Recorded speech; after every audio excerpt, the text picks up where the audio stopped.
السلام علیکم. سبق نمبر 3 مد و جزر. بتائیے تو بھلا درج ذیل تصویروں کا بغور مشاہدہ کیجیے اور سوالوں کے جواب دیجیے اور اس سے متعلق آپس میں بات چیت کیجیے.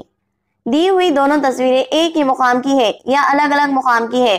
دونوں تصویروں کے پانی کے تعلق سے اپنے مشاہدات لکھیے. اس قسم کے قدرتی واقعے کو کیا کہتے ہیں؟ جغرافیائی وضاحت. اوپر کی دونوں تصویریں ایک ہی جگہ کی ہیں.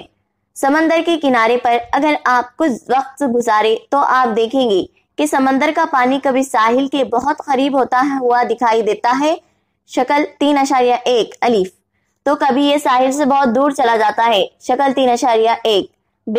سمندر پانی کی اس ہلچل کو ہم مد و جزر کے نام سے جانتے ہیں. کچھ استثنائی مثالوں چھوڑ کر ساری دنیا میں جہاں جہاں سمندر ہے ان کے ساحلوں پر مد و جزر واقع ہوتے ہیں. مد و جزر قدرتی واقعہ ہے. ان کے واقع ہونے کے کیا اسباب ہیں؟ ہم اسے سائنسی لحاظ سے سمجھنے کی کوشش کریں گے. مد و جزر سمندر پانی کی روزانہ ایک مقررہ وقت پر ہونے والی ہلچل ہے. سمندر کے پانی کی سطح میں ایک مقررہ وقت کے لیے تبدیلی ہوتی ہے. روزانہ ہر 12 گھنٹے اور 5 منٹ پر مد و جزر کا ایک دور پورا ہوتا ہے. زمین پر کریات میں ہمیشہ ہونے والا یہ واقعہ دیکھنے میں بڑا آسان، قدرتی اور فطری نظر آتا ہے، لیکن اس کا راز تعلق سورج، چاند اور زمین کی ثقلی قوت اور مرکز گریز قوت سے ہے. عمل کیجیے. اپنی بیاض پر پتھر یا کھریا جیسی کوئی چیز رکھیے اور بیاض کو زور سے بائیں سے دائیں ہلائیے. ایک کڑی والے ڈبے میں پانی لیجیے. کڑی پکڑ کر ڈبے کو خوب زور سے گھمائیے اور دیکھیے کیا ہوتا ہے.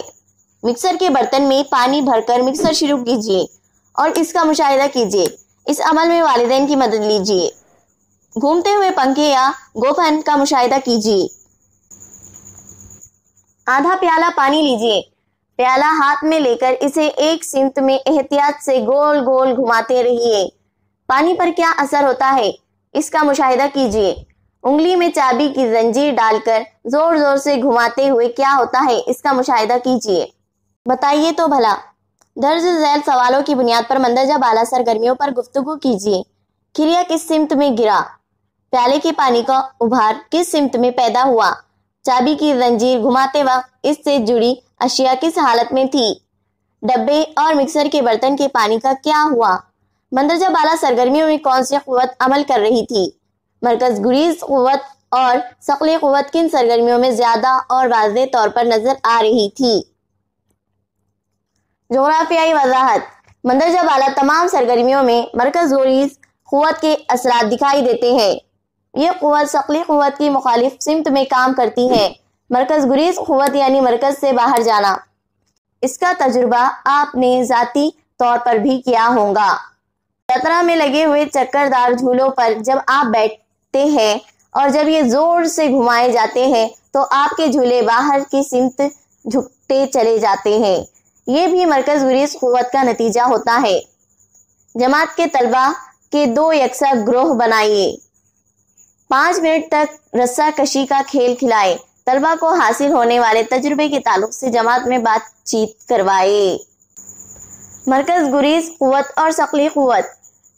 گردش کی وجہ سے زمین کو ایک قسم کی طاقت یا تحریک ملتی ہے.